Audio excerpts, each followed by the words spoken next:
All right, Kate, very lovely to see you. Nice to see you, sir. So have a wonderful Charter Day, Charter Month, as it were, and fittingly, the theme of transforming lives, advancing communities resonates very, very well with your college and everything. Can you maybe contextualize it and let us know how exactly you are fitting into that theme? Sure. The College of Natural and Applied Sciences is actually the home for our land grant status as a university. And that land grant status is all about that theme, transforming lives and communities. And so for us, that land grant mission includes not just university instruction, but also research, but most uniquely, I think, getting out into the community with extension and outreach programs. And those extension and outreach programs are a way to bridge the university's research efforts with our communities. So our communities help to tell us what research they need. Our researchers do the hardcore science, and then that hardcore science and its impact is brought to our communities. So this is exactly the mission for our college. So they basically named it after CNAS. Yeah. I like that. Makes us quite happy. Mm-hmm. Well, speaking of the sciences, you know, with agriculture and math kind of folding into the ever-evolving role of the workforce, like on Guam and throughout the Pacific, because, you know, everybody works differently now, and people want to work in new and ever-changing ways that haven't even been created yet. How do you see your level of instruction and the approach you take? How does that serve, you know, those changing needs? Actually, it's critically important in my view, and it's so important that we've included it even in the general education requirements for every student as an undergraduate at UOG. And what that has to do with is, in the sciences, because we're always asking questions, the approach is one of investigation, of analyzing whatever data you collect, but it really is focused on things like critical thinking. And those issues of collecting real data, asking good questions, and then thinking critically about what you've just learned, those are huge. And that, combined with technology, which is another part of the sciences, are lifetime skills and things that we should all be continuing to grow with. So since your curriculum is on the cutting edge and keeping tabs on what's happening on a global scale, what opportunities do you see down the road as far as new opportunities for studying, new opportunities for research, new opportunities to contribute, like at a worldwide level?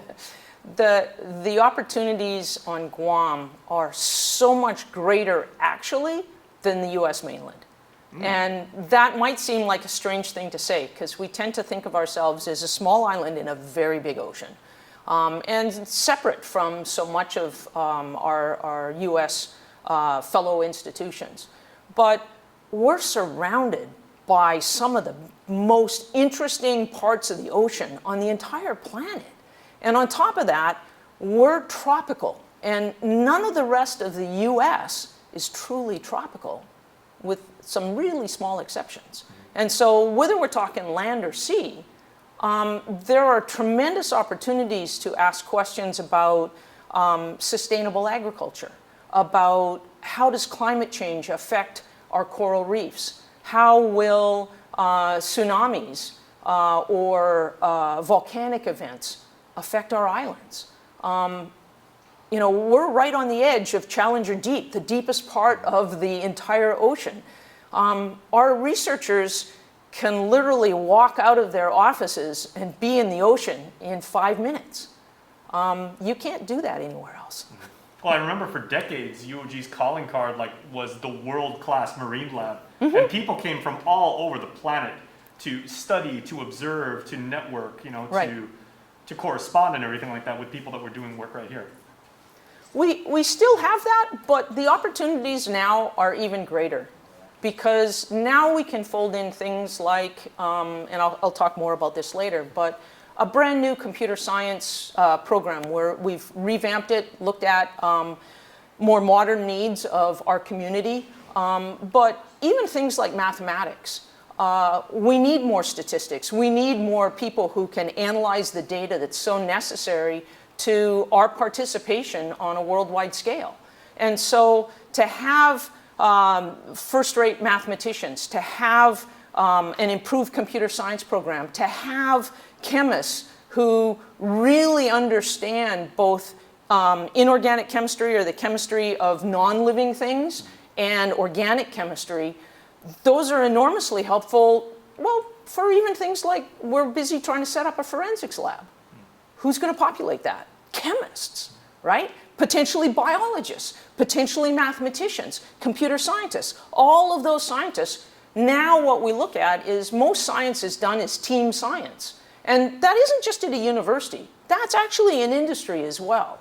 And so what we see is pretty much any avenue we go forward, we need those scientists.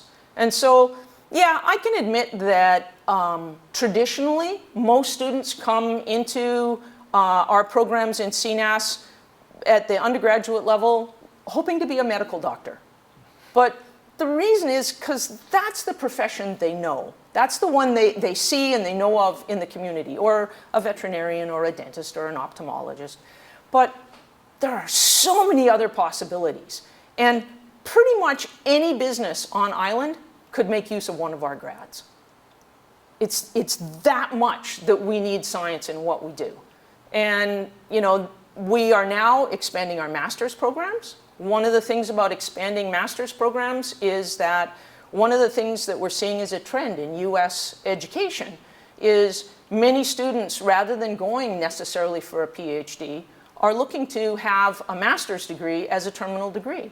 That gives them a little more experience, a little more entry into research. They can do that here at home. They don't have to go away to get those degrees. So I can tell you more about those in a sec. Okay, sure. How many questions you got? Well, we're just gonna put, there was one more. She was just in the zone there. Go ahead. Oh, you sure? Yeah. Okay, so, oh, please, continue. So in terms of things like the graduate programs, we have a relatively new graduate program in sustainable agriculture, food, and natural resources. It's really broad, okay? It's intentionally broad. It's intentionally broad because those are so many of the things that we see people wanting to know more about so that they can apply it to problems they see here on island. So, you know, we're constantly looking, because of our extension and outreach mission, we're constantly looking for how can we serve our community better with the things they need to see. And interestingly, we've been doing this for so many years, but most people don't necessarily see it as part of CNAS. So they know what extension is. And for example, if you go to one of the grocery stores, sometimes you'll see a little labeling that says SNAP Ed. This is a good, healthy alternative. Mm-hmm.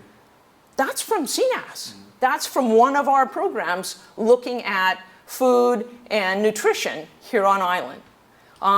But recently, you know, we've had trouble with some invasive species. It turns out that organisms from other areas like Guam as much as we do.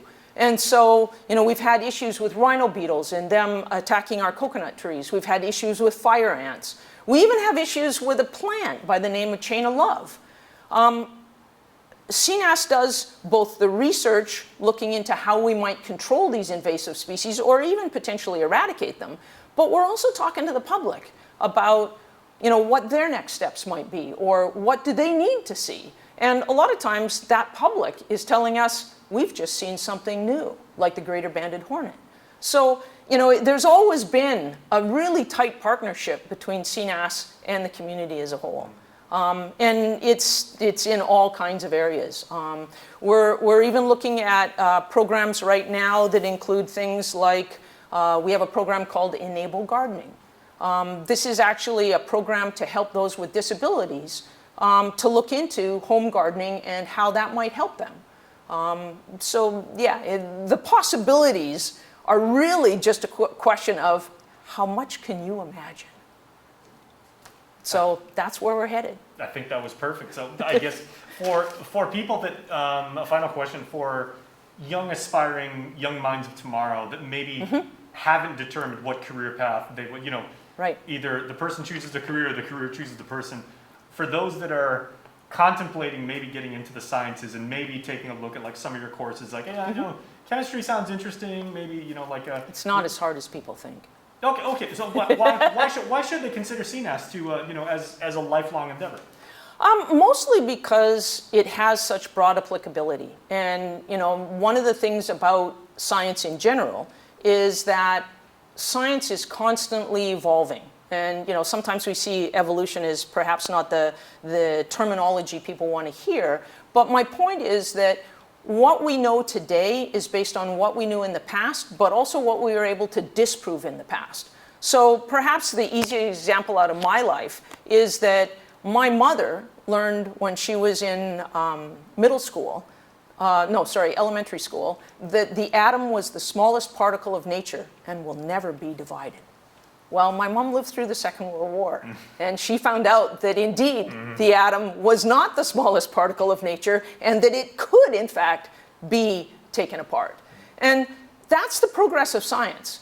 We keep asking those questions. We keep taking bigger and bigger ideas in terms of we summarize what we already know, but we start asking, is there something we don't know? The year I graduated from UOG here, they cloned a llama. Yeah, very cool. Fantastic. And we're still asking questions of, some of the stuff that we saw back in the old movies, Jurassic Park. Could we clone a dinosaur? Wouldn't that be cool? Not so much because we need the dinosaurs back, but because if we knew enough to clone a dinosaur, we would have a much better understanding of how the DNA and the molecules around that DNA and development worked, so that we might actually have more molecular tools to deal with diseases.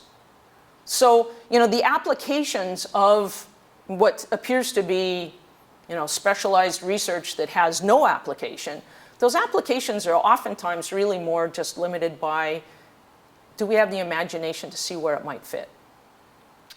Viva UOG! Viva CNAS!